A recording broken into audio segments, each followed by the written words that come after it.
Okay, so you traded the event. Now, the biggest way that you learn anything from these events is not just by trading it and thinking, that was a good day, or oh, that wasn't such a good day.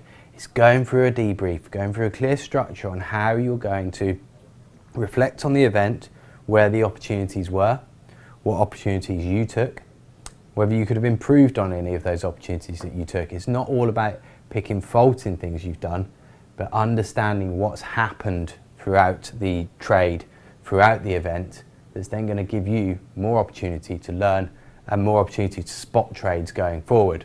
So first up, I try and break it down, just get the main bits of info down so that when you come back and look at a chart, you've got the context there with you. So first up, policy change. Was it expected? Was it not? This was definitely unexpected. Also note down forecast changes. Now, in this instance, a change in forecast was not overly important because of the way policy changed. So whilst we did see improvements in the ECB's forecasts for inflation, for GDP, this was completely overtaken by the fact that asset purchases were reduced to 60 billion and for 9 months of an extension. Language-wise, equally, not a great deal either way. So use these tick boxes. It was both hawkish and dovish in a sense because of the fact it was neutral. We got neither. There were no clear signs. We had signs in the previous month about considering information come the December meeting, and that was all we got, and that was your hint. So the consideration forward into the December meeting. Next up, and this is where you actually start learning things. This is where you start finding out where your opportunities were. Was there another opportunity that you perhaps missed? What more could you be focusing on? And that's where you get down your chart and also why we got such a reaction. So you can see from the chart, we got a very, very strong reaction in the Bund. Note down some of these things. The move in total was 125 ticks. That's a rather large move, bigger than any previous that we've seen, certainly in the first minute. And then we got a situation of consolidation, no secondary move lower, and then a move back up and a full retracement of the move. So you start questioning yourself, particularly around certain areas. What happened here that told you that perhaps we could be on for a reversal? What happened there that could have given you a trade? We all know what happened here on this first move down, these 125 ticks. What you don't always think about and don't always reflect on is if you missed this move or perhaps weren't ready for it, hadn't fully prepared for it, is there another trade? It's very, very easy if a large move happens to then become despondent, and in this area here you then end up taking no trades on when there are opportunities. There's range bound trade there. There are opportunities to take a few trades, waiting for levels, taking those trades on, perhaps not taking the big move, not taking the 120 ticks, but you are still giving yourself opportunities, and this is a great way to reflect and see where you could be taking more trades on. Is there more in this for you than you might at first think? Because the obvious thing to think is one big move of 125 ticks, range bound trade of 40 ticks for the best part of an hour, and then nothing. And so you very quickly look back on these events and start thinking, well, if you're not in on this first move, there's nothing more to be done. Not entirely the case. So that's what you want to be noting down from charts. Also, big thing on these charts, what was the price action like in certain areas? What was the price action like here as we started to break upwards? How was this different to the price action here, where the market couldn't push on any higher? It couldn't get back into this little low volume area. So when you start considering those things, you'll then start noticing what exactly it is that allows you to buy the market here and stops you from buying it here. Likewise, what were we seeing down around about the 160.29 area? that eventually created a low. What was happening during these parts of the move when the volume was very, very high, and also when volume not so high? As we come off a second time down towards 160.09, was there anything that could allow you to buy here? These are the things you need to be noting down on your charts. So annotate your charts fully.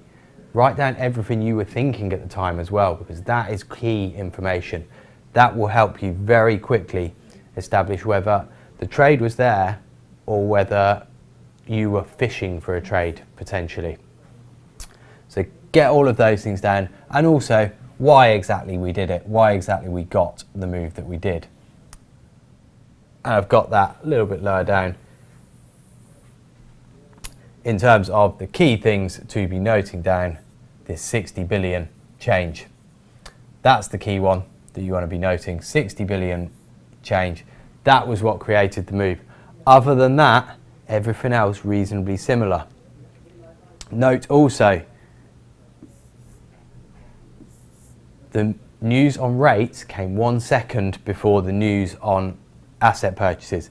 Yes, 1 second is a tiny amount, but 1 second gives you just enough time to actually collect your thoughts. You notice that rates haven't changed. Yes, this was fully expected rates not to change, but it just allows you to sort of pause, see the next bit of the movement, and then expect that next time. You expect that you're going to get a slight pause before you get all the information. Finally, trade types. What trade type was it that you were looking for, and what trade type was it that was actually playable? In this example, it was a specified binary trade, in that there was a very specific number, very specific outcome that created a move. Other outcomes were not going to create a move. So if we had an unchanged or an extension for 6 months and 80 billion, then you would expect no movement. So it's what trade it was specifically that created the move and where the opportunities were there. Next up, you then, and this is the key bit, execution. How you execute these trades. Now in a moment I'll talk you through these 5 different types of trade as to what exactly that means and where exactly that allows you to get a trade on. This will help you out immensely for the drills coming up, because there will be a few different types of these trades, and understanding what then happens, not just in the first instance of the trade, but also how the market then trades afterwards, will allow you to start putting on more and more trades, because you're noticing the nuances of those trades, not merely, for example, hit and hold, which this one was, not merely you sell it and you wait and collect your money. There was something else that happened in there. So we'll go over, have a little explanation of these 5 trades you want to be thinking about. So hit and hold, a passive continuation, a breakout continuation, a fade and a reversal. So we've effectively got 3 different types of trade, and then the passive continuation and breakout continuation are the same type of trade. A fade and a reversal, equally the same type of trade. The hit and hold, slightly different. That's where you have to be very aggressive, as we saw in the video that has just gone by. So let's go and have a quick explanation of these types of trade. And here we go. So first up, we'll talk you through the hit and hold.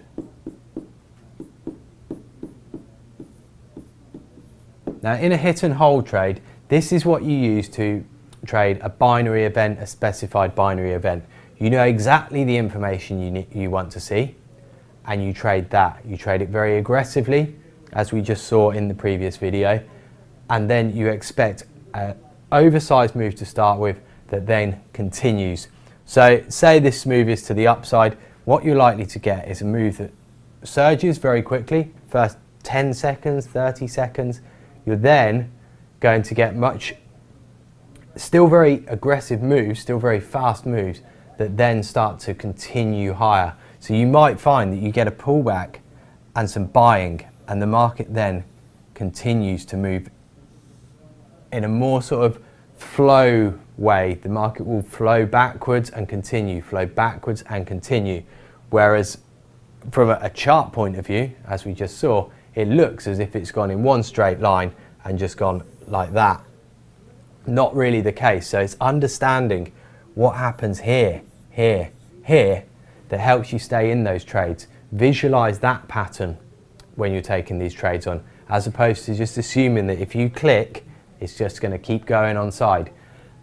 What this allows you to do is when you do get in, say you get in here, it allows you to accept that the market is going to come back towards you. The market is going to make you feel under pressure and then continue. And this type of trade is all about conviction. It's all about understanding what the information was that you wanted to trade and then staying with it. We knew, as we saw on that previous video of the ECB, that a reduction in stimulus was going to create a large move to the downside in the bunds. Having conviction is what kept you in that trade and allows you to maximize that trade.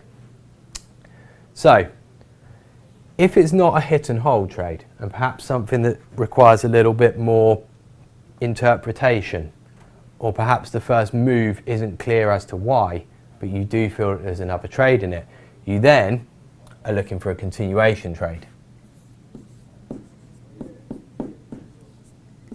And there's two ways of playing a continuation trade. You either have a passive continuation or a breakout continuation. Now both are essentially trying to find the same thing. With a passive continuation move, you'll get a move, for example lower, that perhaps has broken a level. Or perhaps you've seen some kind of price action around this area here that tells you want to sell it. So the passive continuation, as the market starts to come back up, you will have an order resting here, waiting to get filled, looking for the fill and then the move through the low. So your continuation, you're looking for a move through this initial low, but you're waiting for the move. You're waiting with orders resting in the market to get filled and take you through the low. Downside of this trade, the market may not come all the way back to where you believe that you can get filled, therefore leaving you with no position as the market comes off and then breaks lower. So that's your passive version.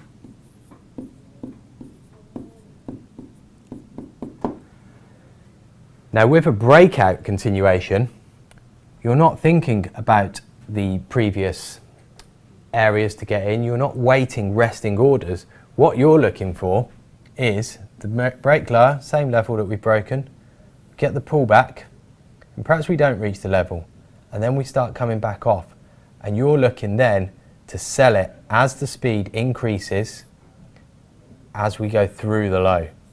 So your aim is to sell it just before or at the low, looking for that break lower. It's a slightly higher risk trade in the sense that the market could dip below and then bounce straight back. But the idea behind this is you're not waiting for a passive entry higher up that doesn't come, and you're using price action. And this is where debriefing on your price action, what exactly you saw, is very, very crucial. Video your screens as well is highly recommended. That way you can see exactly what happens and start recognizing those patterns. So there's your two parts of continuation. You have your passive continuation and then your breakout continuation. Two different ways of effectively playing the same trade. And the key to this type of trade is understanding that this move does have more to it. Potentially, this is a technical break. The market has a technical setup, perhaps it's positioned in a certain way that would make a continuation much more likely, and that way you can then start paying these continuation trades from either way, looking for the news to have helped the technical setup play out and then the technical setup to actually play itself through. Alright, so if we're not going to hit and hold, we're not going to play a continuation trade, what are we going to be doing? We're going to be looking for either a fade or a reversal. Now there is quite a clear distinction between the difference between a fade and a reversal. First up, let's have a look at a fade. Now the idea of a fade trade is that you will have a very clear idea of how far whichever market it is that you're trading is deemed as too far, perhaps, or you would deem as a long way for such information. So if you get a piece of information that you believe is not that market moving, or perhaps shouldn't create a move so large, and you get a very fast drop, the aim is, as you get the crescendo in volume, so you get the volume really spiking down into these lows, that's where you're looking to have a go at buying the market for the fast move back up. Now the danger with this trade is where you have your stop. You're not often buying it on a level, you're often buying it just purely based on price action, making it quite a difficult trade to know where your stop is. Ultimately, if you're buying it, your stop has at least got to be below that first low that it makes. And it could be a case that as the market comes off, you buy it here, the market then makes a low and then starts to bounce. And it's only once the market starts to come back up that you know where your stop is. But how far it is from where you buy to where the low is, you don't know as you're taking on that fade. So it is very much a case of it's a trade based purely on your observation of price action, how the market moves, where that crescendo volume is, and can you get in fast enough to take the quick bounce back up. Now this is slightly different from a reversal trade. A reversal trade will look a lot more at structure, at a way of giving yourself an in on the trade, rather than just trying to not guess but use price action purely to call a low. Now a reversal trade could work in a couple of different ways. Say we have a level. Market moves lower, bounces back up, and then holds the level and starts to continue higher. Your reversal trade could work whereby you don't believe that the information you have received is enough to create a continuation or a hit and hold trade. So you're then looking for the market's turnaround. You've seen this level break, and you've then seen, as we've come higher, we've held the level again. So the level broke perhaps on the initial information, but as soon as we get back above it, the level comes back into play and holds. This is where you can have a go at buying the level, you can have a stop below the previous low, or even you can have a stop below the level and then buying it for the move back up, potentially for a full retracement of the move. The other alternative, even without a level, if you get some kind of bounce structure that helps you out, potentially you get a flag in the opposite direction. This is where you've seen the fast move lower, you've seen that volume peak, so volume's gone much, much higher. You then effectively create a flag, and it's on the break of that flag that you can have a go at buying it.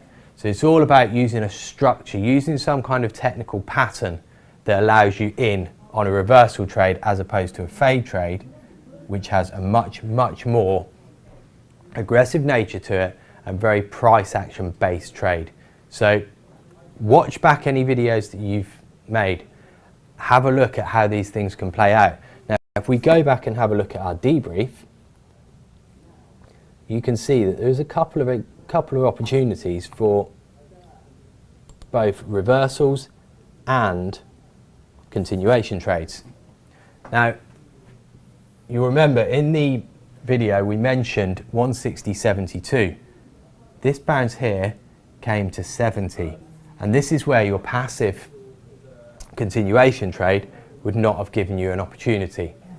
We did not get filled if you were waiting at 72 and then the market starts to come back off. We sit in a range. This time, however, you do get the fill. Yes, it pushes up towards 80s, and yes, there is a possibility you could have got stopped out depending upon where you put your stops. So again, this is something to go back over. In a much more volatile environment, do you have to widen your stops a little bit before taking on a trade? But in both cases, if you were paying a passive continuation, you did not get the full move lower for the continuation. So in either case, you are likely to have got stopped out, if not taken a smaller profit or a trailing stop. So that was your continuation trade or passive continuation trade that we saw. Very limited opportunity for a breakout continuation trade. Really, that's where you'd be looking to sell through this previous low. We didn't get down there, so there's no breakout continuation. This was the hit and hold. We'll call it an H&H. And then also, you got the reversal trade. As we started breaking through 72 and 80 area, you then got the move back higher. So we've had three different trades here. So hit and hold, a passive continuation that didn't play out in the end, but it was still available, and then also the reversal trade higher. So go back over each of those trades, have a look at what was going on there. What were you thinking at the time as well? Did you recognize the chance of that passive continuation? Did you recognize the opportunity of a reversal trade as well? So they're the kind of things you want to be focusing on in your debrief. Every central bank should have a debrief following a very similar format.